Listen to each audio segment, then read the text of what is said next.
नमस्कार दोस्तों, स्वागत है आप सभी का एक और शानदार वीडियो में। योगी सरकार किसान कर्ज माफी से संबंधित आखिर हमने जिस प्रकार सोच रखा था कि उत्तर प्रदेश राज्य के सभी किसानों का कर्ज माफ होना चाहिए, राज्य के सभी किसानों का एक समान होना चाहिए, चाहे किसान डिफॉल्टर हो या एनपीए के अंतर्गत शामिल होने वाले हो, यानी राज्य के तमाम किसान हैं उन सभी किसानों को एक समान किसी भी प्रकार की अगर सरकार आर्थिक सहायता प्रदान करती है तो सभी को समान रूप से सहयोग मिलना चाहिए, क्योंकि आज राज्य की सरकार की यही जिम्मेदारी होती है कि जितने भी प्रदेश के श्रमिक एवं किसान परिवार हैं उन सभी को एक नजर से देखें, सबको समान रूप से अधिकार दें, तभी उस राज्य की प्रगति की ओर विकसित होता है। आज राज्य की अर्थव्यवस्था में काफी सुधार होना जरूरी है, उसी प्रकार उत्तर प्रदेश किसान कर्ज माफी डूबे हुए, ऐसे में किसानों की आर्थिक स्थितियां काफी खराब होने के कारण योगी सरकार ने जिस प्रकार से हमने सोच रखा था, यानी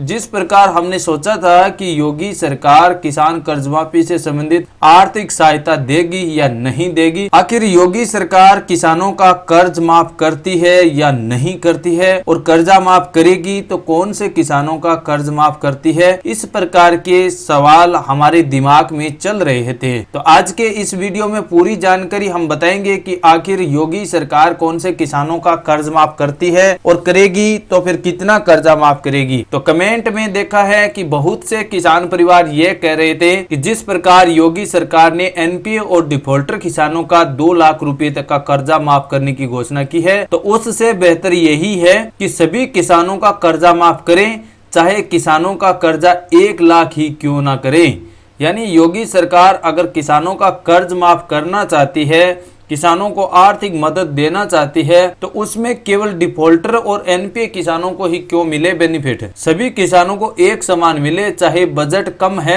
तो फिर आप 1-1 लाख रुपए की आर्थिक सहायता दे सकते हैं, लेकिन सभी को एक समान मिलना चाहिए। इसी के मद्देनजर योगी सरकार ने फिर कहा कि इस चुनाव प्रक्रिया की पूर्ण होने के बाद, यानी इस बार 2022 के विधानसभा चुनाव 7 चरणों में होने वाले हैं, जिसमें से 2 चरणों के चुनाव पूर्ण हो चुके हैं और बाकी 5 चरणों के चुनाव होने वाले हैं। ये पूर्ण प्रक्रिया हो जाती है और योगी सरकार इस बार विधानसभा में जीत के साथ विजयी होती है, तो फिर सबसे पहले उत्तर प्रदेश राज्य के तमाम किसानों का कर्जा माफ किया जाएगा और राज्य के जितने भी गरीब श्रमिक एवं मजदूर परिवार है जिनके पास रहने के लिए आज भी पक्के घर की सुविधा नहीं है, उनको पक्के मकान की सुविधा दी जाएगी। तो इस प्रकार के सरकार की ओर से कयास लगाई जा रही थी, वैसा का वैसा योगी सरकार की ओर से कहा गया है। लेकिन इस कर्ज माफी से संबंधित दोस्तों आपको कुछ और दिनों तक इंतजार करना होगा। जैसे ही विधानसभा चुनाव की प्रक्रिया पूर्ण हो जाती है और बहुमत से सरकार बन जाती है योगी सरकार की, तो फिर सबसे पहला कदम यही उठाया जाएगा सरकार की ओर से कि राज्य के जितने भी किसान हैं उन सभी किसानों का जल्द से जल्द कर्जा माफ किया जाए। तो जैसे ही कोई नई अपडेट आएगी तो हम आपको एक बार फिर से नए वीडियो में बताएंगे। नए वीडियो की नोटिफिकेशन आप तक दोस्तों तभी पहुंचेगी जब आप हमारे YouTube चैनल को लाइक और सब्सक्राइब करते हैं। तो मिलते हैं ऐसे और नई जानकारी इंफॉर्मेशन के साथ, तब तक के लिए दोस्तों जय हिंद जय भारत।